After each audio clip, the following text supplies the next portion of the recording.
Let's get lifted high.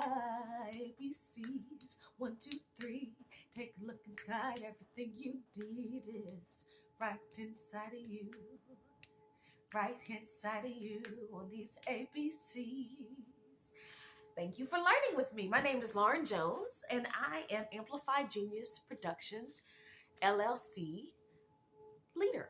And I would like to share some icons with you. Will you learn with me today? All right. The first is Whoopi Goldberg, born in 1949. Whoopi Goldberg grew up in a housing project, acting in children's theater, but later dropping out of high school. In 1974, she moved to California, where she performed in repertory theater, supporting herself and a young daughter by bricklaying work at a funeral home and as a beautician. She created the one-woman spook show, which won her a stint on Broadway and went on to star in The Color Purple, 1985.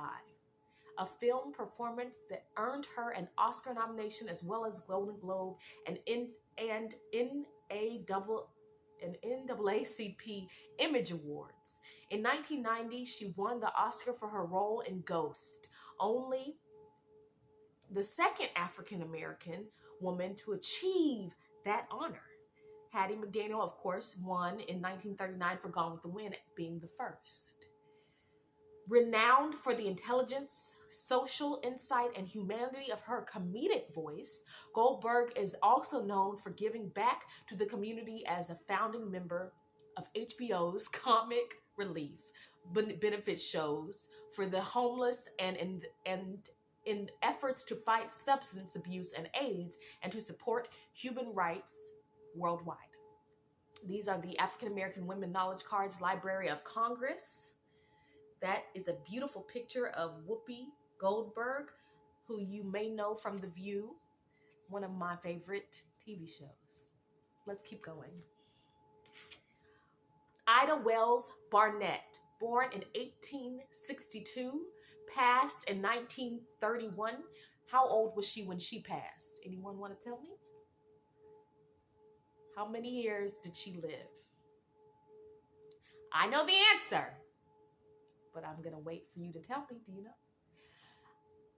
One of her quotes is, "I felt that one had better die fighting against injustice than to die like a dog or a rat in a trap." Ida Wells Barnett fought all her life against racial injustice, but she is today honored most for her relentless and literally death-defying campaign against racial lynching. Wells Barnett was an early predecessor of Rosa Parks in her refusal in May 1884 to give up a train seat in the white section. Okay, so just like Rosa Parks refused to give up her seat on a bus, she refused to give up her seat on a train in 1884. So she came before.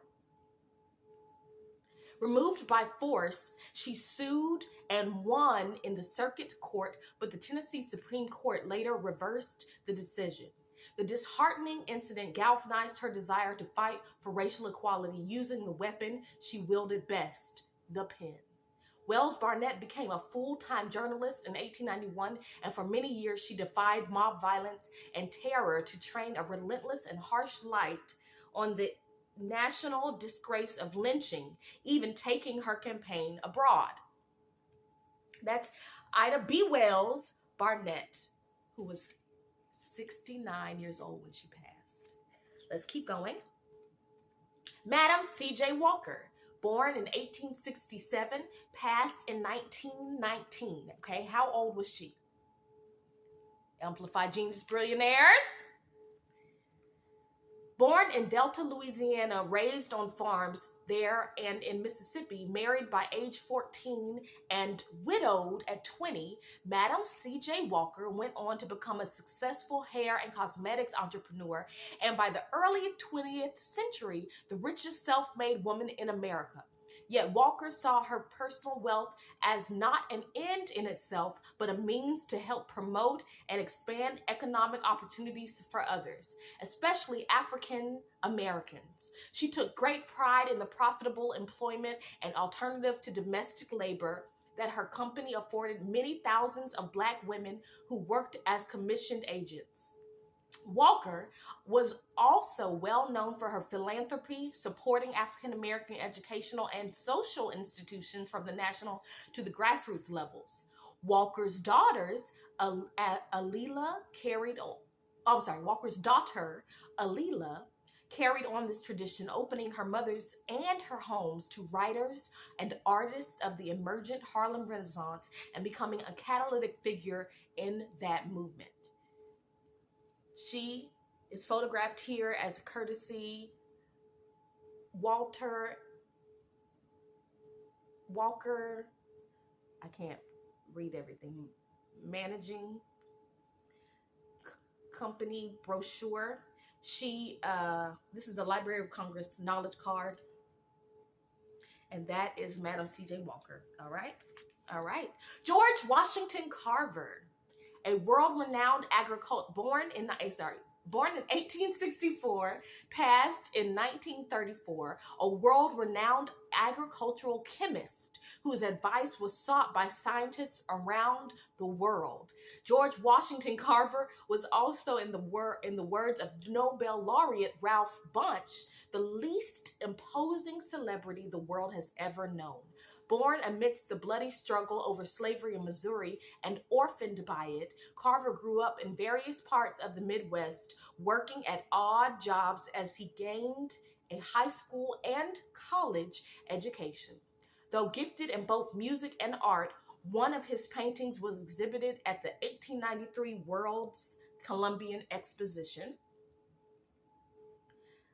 Carver ultimately chose to pursue his lifelong fascination with plants, earning a master's degree in science at the Iowa State College of Agriculture.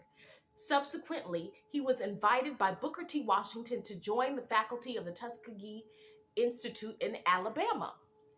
There, for many years, he conducted the research that would make him almost as well known as his friend Luther Burbank, extracting from soil and crops such as the peanut and sweet potato an unprecedented array of dyes, foods, and other useful products. So that's what George Washington Carver did. All right, last one for today. Barbara Jordan, who was born in 1936 and passed in 1996. So how old was she? All right, I'll tell you at the end. U.S. Congresswoman Barbara Jordan rose to national attention during the Nixon impeachment hearings in 1974, but Jordan had already made a name for integrity and compassion during her years in the Texas State Senate between 1966 and 1972, where she was the first African American to serve since 1883. Jordan was also the first Black to preside over the Texas Senate and to chair a major committee, Labor and Management Relations. As a congresswoman, she ensured that the 1965 Voting Rights Act included Mexican Americans. Did you hear me? Jordan was the keynote speaker for both the 1976 and 1992 Democratic National Convention. After her retirement from office in 1978, she taught at the Lyndon B. Johnson School of Public Affairs at the University of Texas. I tell the young people that if you're dissatisfied with the way things are, then you've got to resolve to change them. You have to resolve to change them, said Jordan. There seems to be a chilling of opportunity rather than an enlivening of opportunity. But to me, that should just be the spark that energizes you to get out there and do things. This is Barbara Jordan. Okay, did you tell me how old she was when she passed? 60. So we thank you, Barbara Jordan, for your life. We thank you, Whoopi Goldberg, We thank you, Ida B. Wells Barnett. We thank you, Madam C.J. Walker. And we thank you, George Washington Carver. And we'll see you again on these ABCs. 1, 2, 3. Take a look inside. Everything you need is right in front of you. Right in front of you on these ABCs. Thank you for learning with me. We'll see you next time.